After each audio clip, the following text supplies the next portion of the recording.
जय हिंद बच्चों, कैसे हैं आप सब। आशा करती हूँ आप सभी अच्छे से होंगे। तो आज हम क्लास 8 के विज्ञान को पढ़ेंगे।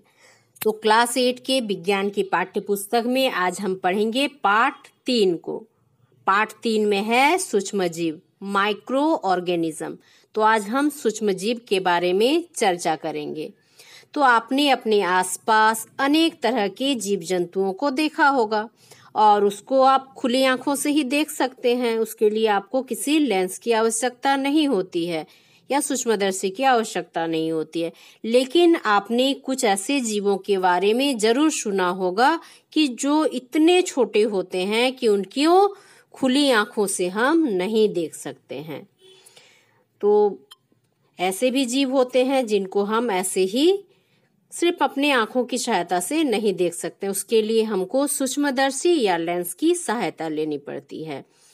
तो इस तरह का जो एक सूक्ष्म जीव है उसको देखने के लिए आप घर में ही प्रयोग कर सकते हैं। तो क्या प्रयोग करेंगे? तो इसके लिए आप ब्रेड ले सकते हैं। तो जो ब्रेड है उसको आप 1-2 दिन के लिए ऐसे ही छोड़ देंगे तो आप देखेंगे कि उसमें क्या परिवर्तन हो रहा है। तो उसके ऊपर रुई की तरह रोएदार रचनाएं उग आती है। तो इन रचनाओं को जब आप आवर्धक लेंस की सहायता से देखेंगे तो आपको वो दिखाई देगा। इन्हें राइजोपस या ब्रेड मोल्ड कहते हैं। तो ये देखिए, जब आप उसको आवर्धक लेंस की सहायता से देखेंगे तो वो किस तरह का दिखता है आगे देखेंगे। तो आपका जो ब्रेड है वो बाहर रखा हुआ है। तो देखिए इसमें इस तरह का यहाँ एक धब्बा धब्बा दिख रहा है आपको। तो ये जो धब्बा धब्बा दिख रहा है इसमें सूक्ष्म जीवों की वृद्धि हो गई है। तो उसको जब आप लेंस की सहायता से देखेंगे तो देखिए ये दिख रहा है किस तरह का। ये यहाँ पे जो दिख रहा है ना, तो ये क्या है? फफूंदी है। तो जब हम खुले में छोड़ देते हैं ब्रेड को 1-2 दिनों के लिए तो उसमें फफूंदी उग जाती है। तो कुछ सूक्ष्म जीव इतने छोटे होते हैं कि जिन्हें केवल सूक्ष्मदर्शी द्वारा ही देखा जा सकता है। तो सोचिए कितने छोटे होते हैं। जब हम खुली आंखों से अपने आंखों से देखते हैं तो नहीं देख पाते हैं, जबकि कुछ को आवर्धक लेंस की सहायता से देखा जा सकता है। तो कुछ सूक्ष्म जीव ऐसे होते हैं जिनको हम आवर्धक जो लेंस होता है, जैसा ब्रेड को देखने के लिए प्रयोग किया जा रहा है, उसकी सहायता से देख पाते हैं। लेकिन कुछ सूक्ष्म जीव इतने छोटे होते हैं कि उसको देखने के लिए सूक्ष्मदर्शी की सहायता लेनी पड़ती है। तो हमने देखा कि ब्रेड पर उगने वाले कवक को। तो सूक्ष्म जीव जो होते हैं उसको 4 मुख्य वर्गों में बांटा गया है। सूक्ष्म जीवों को कितने भागों में बांटा गया है? 4 मुख्य वर्गों में बांटा गया है।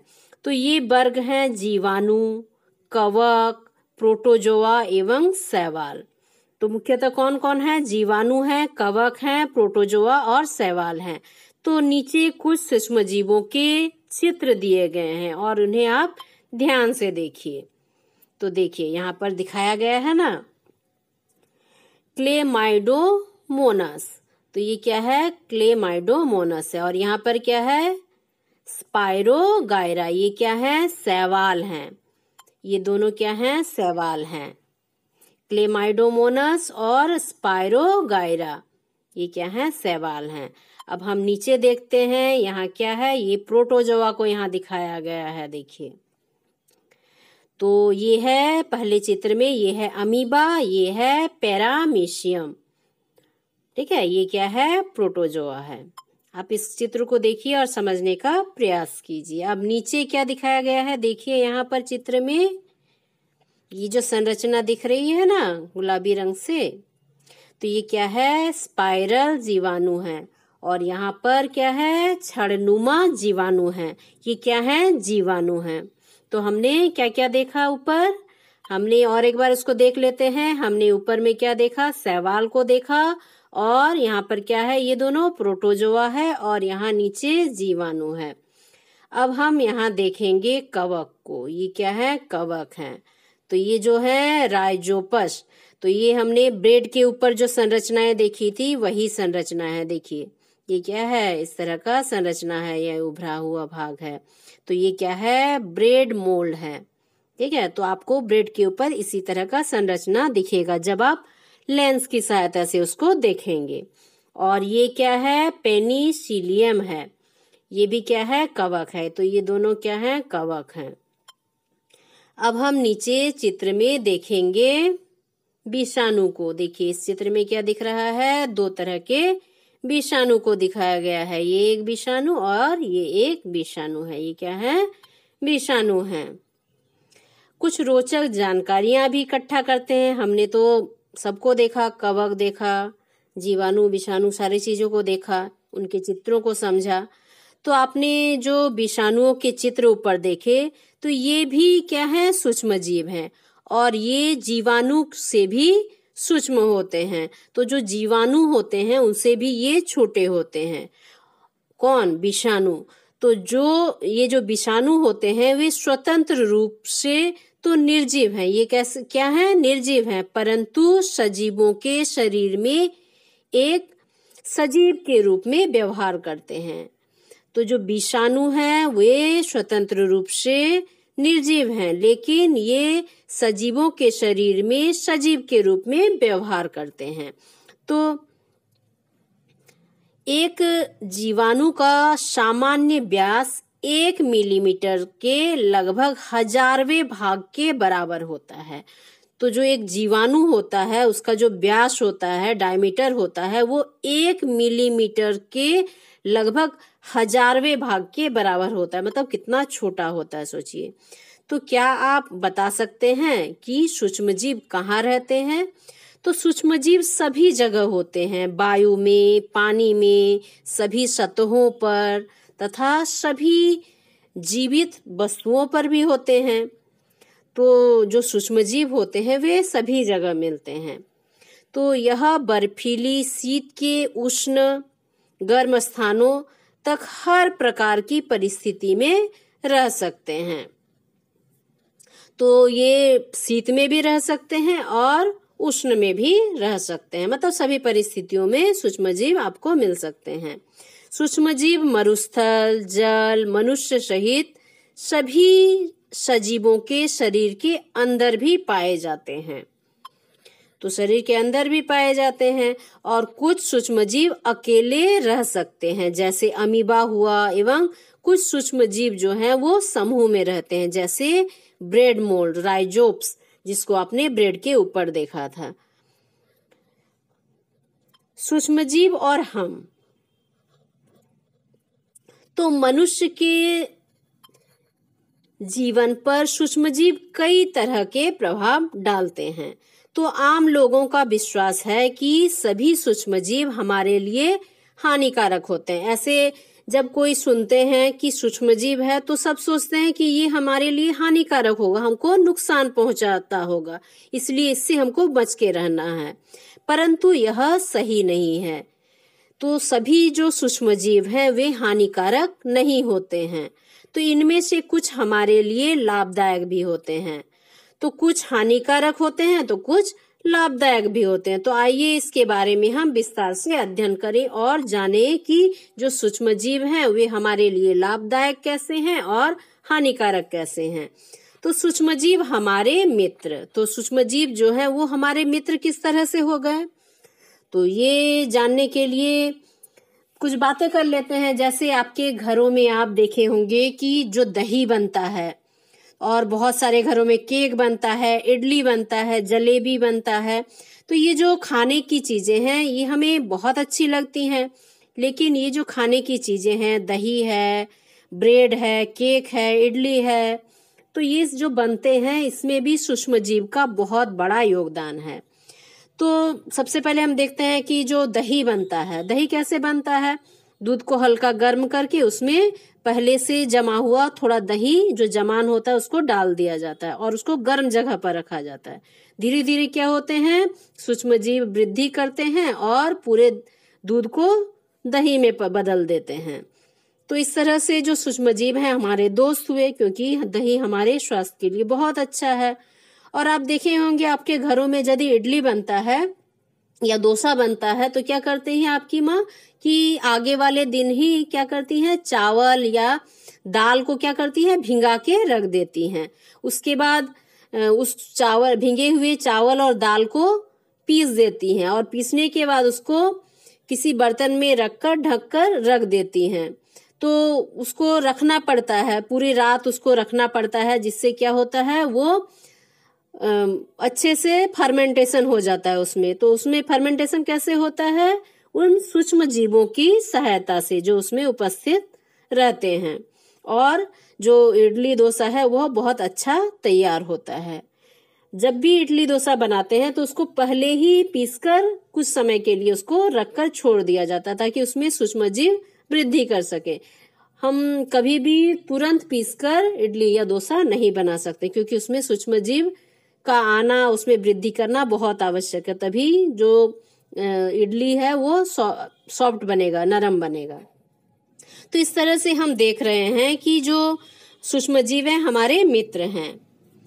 तो ये जो दही, ब्रेड, केक, इडली, जलेबी ये सब बनता है, अल्कोहल आदि बनाने में हम सूक्ष्म जीव का उपयोग करते हैं। तो पर्यावरण को स्वच्छ बनाने में और जैविक जो कार्बनिक खाद बनाने में भी सूक्ष्म जीव हमारी मदद करते हैं। तो इस तरह से सूक्ष्म जीव बहुत तरह से हमारी मदद करते हैं, और ये नाइट्रोजन स्थिरीकरण का क्या करते हैं, हमें नाइट्रोजन प्राप्त कराते हैं।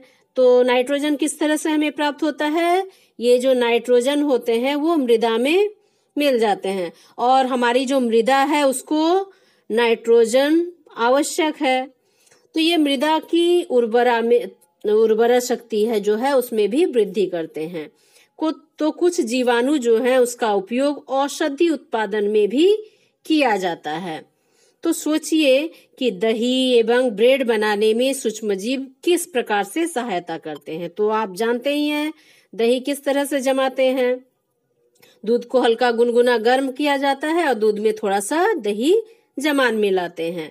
तो दही में जो उपस्थित लैक्टोबैसिलस जीवाणु है वो दूध को दही में बदल देता है, और जो ये जीवाणु है वो दूध में जनन कर अपनी संख्या को कई गुना बढ़ा देते हैं, और जिससे दूध दही में परिवर्तित हो जाता है। तो इसी तरह से जलेबी, इडली, भटूरा आदि बनाने में भी सूक्ष्मजीव का इस्तेमाल किया जाता है। तो अब हम देखेंगे कि किस तरह से उपयोग किया जाता है सूक्ष्मजीवों का। तो ये सूक्ष्मजीवों का उपयोग देखते हैं। तो आइए ब्रेड बनाते हैं। तो ब्रेड किस तरह से बनाया जाता है उसके रेसिपी को हम देखेंगे।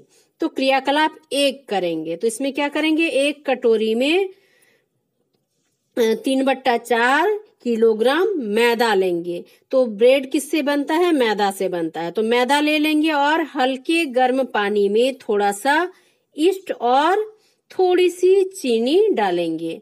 तो क्या करेंगे, एक कटोरी में हल्का गर्म पानी लेंगे और उसमें थोड़ा सा ईस्ट डाल देंगे और थोड़ा सा चीनी डाल देंगे, और इस घोल को 10 से 15 मिनट तक ढककर रख देंगे। किसको रख देंगे, जिसमें हमने ईस्ट और चीनी डाला था, और इस पेस्ट से मैदा को गूंथेंगे, और 10 से 15 मिनट के बाद उस ढक्कन को हटाकर उस पेस्ट में क्या करेंगे, मैदा को गूंथेंगे। तो अब मैदे को ढककर थोड़ी देर छोड़ देंगे। तो कुछ देर बाद आप देखेंगे कि जो मैदा है उसका जो आयतन है वो बढ़ जाता है। तो इस तरह से ब्रेड तैयार होता है। तो जब उसका आयतन बढ़ जाता है तो आप देखेंगे कि जो गूंथे हुआ मैदा है उसमें जो ईस्ट है वो तेजी से जनन करके श्वसन के दौरान कार्बन डाइऑक्साइड उत्पन्न करता है, और इस गैस के कारण मैदे का जो आयतन है वो बढ़ जाता है। और जब इसे भट्टी में बेक किया जाता है, तो जब ब्रेड बनाया जाता है तो उसको बेक किया जाता है, मैदे को, जो गुथा हुआ मैदा है उसको बेक किया जाता है, उसके बाद ब्रेड तैयार होता है। तो इसको बेक करने के लिए क्या किया जाता है, उसको भट्टी में डाला जाता है या फिर माइक्रोवेव में डाला जाता है। तो जब उसको भट्टी में बेक किया जाता है तो इसमें जो मौजूद CO2 गैस है, तो इससे पहले हमने देखा कि जो ईस्ट है वो तेजी से जनन करता है और श्वसन के दौरान कार्बन डाइऑक्साइड जो है वो उत्पन्न करता है। तो उसमें कार्बन डाइऑक्साइड गैस है, तो जब भट्टी में उसको बेक किया जाता है तो उसमें जो मौजूद CO2 गैस है वो बाहर निकल जाता है, और जिसके कारण जो ब्रेड होता है वो छिद्रयुक्त बन जाता है। तो आप देखेंगे कि ब्रेड में कैसा है, छोटे छोटे छिद्र बन जाते हैं, जिसके कारण जो ब्रेड है वो बहुत अच्छा नरम तैयार होता है। सूक्ष्मजीवों का वाणिज्यिक उपयोग। तो सूक्ष्मजीवों का वाणिज्यिक उपयोग क्या है उस पर भी अभी हम चर्चा करेंगे। तो सूक्ष्मजीवों का उपयोग बड़े स्तर पर अल्कोहल, शराब, एसिटिक अम्ल के उत्पादन में भी किया जाता है। तो जौ या फिर गेहूं या चावल एवं फलों के रस में मौजूद जो प्राकृतिक शर्करा या ईस्ट होता है, ईस्ट द्वारा अल्कोहल एवं शराब में परिवर्तित हो जाता है। तो जो अल्कोहल तैयार किया जाता है उसके लिए जौ या फिर गेहूं या फिर चावल या फिर फलों का जो रस है उसमें प्राकृतिक रूप से शर्करा है, तो ईस्ट द्वारा क्या किया जाता है, उसको अल्कोहल या फिर शराब में बदला जाता है। अल्कोहल या शराब का निर्माण किस तरह से किया जाता है उसके विषय में भी अभी हम जानेंगे। तो इसके लिए हम क्रियाकलाप 2 को देखते हैं। तो 500 ml का बीकर लेकर उसमें 3/4 भाग तक जल लेंगे। तो एक बीकर लेंगे 500 ml का और उसमें 3/4 भाग जल से भरेंगे और इसमें 2 से 3 चम्मच चीनी को घोलेंगे और इसमें आधा चम्मच ईस्ट पाउडर डालेंगे।